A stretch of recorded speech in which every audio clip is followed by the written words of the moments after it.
Queensland's music industry is in a bit of a purple patch at the moment because of two major announcements that happened this week, and I wrote an article about it and did a couple of interviews for it. So the first thing is that Queensland is getting a nighttime economy commissioner. So they're kind of advocating at a government level, and then they're a support person for live music businesses, venues, state like entertainment precincts and things like that all across the state. And then the second thing is that Queensland gets a $1.6 million cash boost for music businesses. So it's massive. We lost the zoo, the live music venue, the cancellation of Caloundra Music Festival. There's been a lot of downward pressures. It's huge news. So I spoke to Jane Slingo. She is the director of Vibe Lab Asia Pacific. And fun fact, Vibe Lab is actually the organization behind the whole Nightmare Initiative, which has been rolled out across almost 100 cities around the world. And then I also spoke to Q Music CEO Chris Stewart.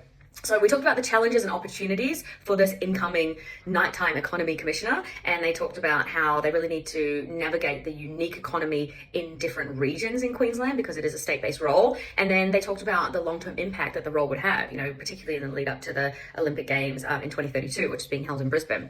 And then we also talked about community stakeholder and engagement, which is super important in the initial stages of that role, really getting to know and have a deep understanding of the nuances that make Queensland's music industry interesting. And then we talked about, connectivity and infrastructure being something that's super important for this role. Like Chris from Q Music said that, we really need improved travel infrastructure so that people can get to events easily. And he also talked about how it would be so great if we could kind of get those daytime and nighttime sporting events to connect up with a lot of music events.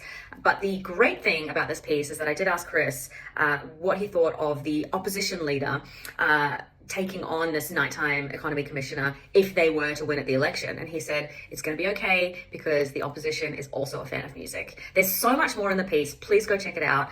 Jane Slingo and Chris Stewart were excellent interviewees in this. Check it out on the Music Network.